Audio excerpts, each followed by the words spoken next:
Hi friends, welcome to Cherry Food Court. இன்னைக்கு நம்ம சேனல்ல வந்து ஒரு சூப்பரான ஸ்பைசியான ரைஸ் பார்க்க போறோங்க. என்ன அதுன்னா கேப்சிகம் ரைஸ்ங்க. இது வந்து நீங்க லஞ்சுக்கு, டின்னருக்கு எதுக்கு வேணா யூஸ் பண்ணிக்கலாம். சோ வாங்க இதை எப்படி செஞ்சு நம்ம பார்க்கலாம். ஃபர்ஸ்ட் அடுப்புல வந்து ஒரு பேன் வச்சுட்டு சூடான பிறகு நம்ம வந்து ஒரு 5 டேபிள் ஸ்பூன் அளவுக்கு எண்ணெய் ஆட் பண்ணிக்கோங்க. எண்ணெய் கொஞ்சம் நிறைய இருந்ததுன்னா நல்லா இருக்கும்.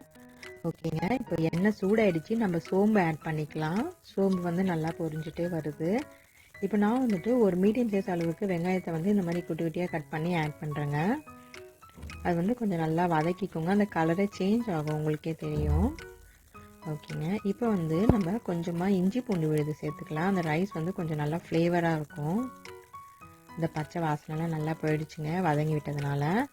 இப்போ நம்ம குடை மிளகாய் ஆட் பண்ணிக்கலாம். நான் வந்து ரெட்டு, க்ரீன், எல்லோ கலர் சேர்க்குறேங்க. ஒருவேளை க்ரீன் மட்டும் தான் இருந்துச்சு அப்படின்னா இந்த 2 கலர் அளவுக்கு இன்னும் கொஞ்சம் குடை மிளகாய் சேர்த்துக்கோங்க. ஓகே, இதை வந்து நான் நல்லா குட்டி குட்டியாக கட் பண்ணி வச்சுருக்கேங்க. அப்போ தான் சீக்கிரமாக வதங்கிடும் அப்படின்ட்டு. அதுக்கப்புறம் ஒரு பெரிய சைஸ் அளவுக்கு பச்சை மிளகாய் ஆட் பண்ணுறேன் நான். எல்லாம் வந்து நல்லா வதக்கி விட்டுக்கோங்க.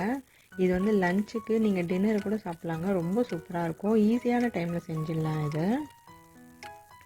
ஓகேங்க, பாருங்கள் அது நல்லா வதக்கிட்டே வருது. அப்படியே நல்லா அந்த கலரும் சேஞ்ச் ஆகுது பாருங்கள். உப்பு கொஞ்சம் ஆட் பண்ணிக்கோங்க.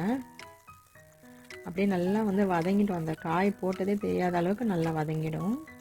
ஓகேங்க, உப்பு வந்து ஃபஸ்ட்டு நிறைய போடாதீங்க. கொஞ்சம் கொஞ்சமாக போட்டு நீங்கள் வந்துட்டு மிக்ஸ் பண்ணி விட்டுடணும். ஓகே, இப்போ வந்து ஒரு மீடியம் சைஸ் அளவுக்கு தக்காளி ஆட் பண்ணிக்கோங்க. அதையும் நல்லா வந்து வதக்கி விட்டுக்கோங்க. நீங்கள் இந்த மாதிரி வதக்கி விடும் போதே அந்த காய் வந்து நல்லா குக் ஆகிடுங்க. ஓகே, இப்போ நம்ம வந்துட்டு கொஞ்சமாக மஞ்சள் தூள் சேர்த்துக்கலாம். அதுக்கப்புறமா கரம் மசாலா கொஞ்சமாக சேர்த்துக்கோங்க. சில்லி பவுடர் வந்து நான் ஆட் பண்ணுறேங்க கொஞ்சமாக. அதுக்கப்புறமா தனியா தூள் சேர்த்துக்கோங்க. ஓகேங்க, இப்போ வந்துட்டு இது red chilli powder, Kashmiri red chilli பவுடருங்க. ஓகே, இது எல்லாத்தையும் வந்து நல்லா மிக்ஸ் பண்ணி விட்டுருங்க. அந்த மசாலாலாம் நம்ம ஆட் பண்ணியிருக்கோம்ல, இப்போ பச்சை வாசனை போகணும். ஸோ அதனால் நல்லா கொஞ்சம் நேரம் வதக்கி விடுங்க அதை. இது வந்து ஒரு பெரிய சைஸ் அளவு பச்சை மிளகாய் போட்டுக்கனால ரெட் சில்லி பவுடர் போடும்போது கொஞ்சம் பார்த்து போடுங்க. நான் வந்து கொஞ்சமாக இன்னும் உப்பு சேர்த்துக்கிறேன்.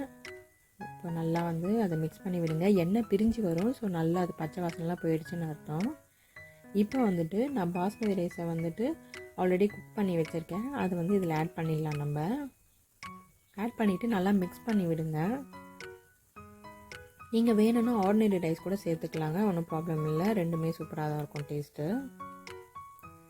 ஓகே, இப்போ வந்து அந்த மசாலா, அந்த சாதம்லாம் நல்லா கலந்து விட்டிங்கன்னா எல்லா பக்கமும் நல்லா அந்த மசாலா பைண்ட் ஆகிடும். ரொம்ப சூப்பராக இருக்குது பாருங்கள். இதுக்கு வந்து நீங்கள் வெறும் அப்பளம் கூட வச்சுன்னு சாப்பிட்லாம். ரொம்பவே நல்லாயிருக்கும். லஞ்ச் பாக்ஸ்க்கெலாம் நீங்கள் இது கட்டி கொடுத்தீங்கன்னா சூப்பராக குழந்தைங்க சாப்பிட்ருவாங்க. ஓகேங்க, இப்போ பாருங்கள் நல்லா மிக்ஸ் பண்ணி விட்டாச்சு. நான் இன்னும் கொஞ்சம் உப்பு சேர்க்குறேன். கொஞ்சம் உப்பு கம்மியாக இருக்கிற போல் இருக்குது. ஸோ அதனால் நல்லா மிக்ஸ் பண்ணி விட்டுருங்க. நல்ல செமையாக இருக்குது ஃப்ளேவரும்.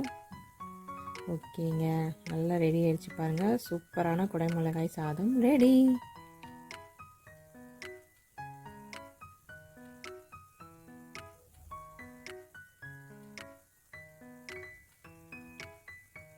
என்ன ஃப்ரெண்ட்ஸ், இந்த சூப்பரான ரைஸை வந்து பார்த்து என்ஜாய் பண்ணீங்களா? இதை மறக்காமல் உங்கள் வீட்டில் செஞ்சு பாருங்கள். அது மட்டும் இல்லைங்க, இந்த சேனலை வந்து சப்ஸ்கிரைப் பண்ணுங்கள், லைக் பண்ணுங்கள், ஷேர் பண்ணுங்கள். நன்றி.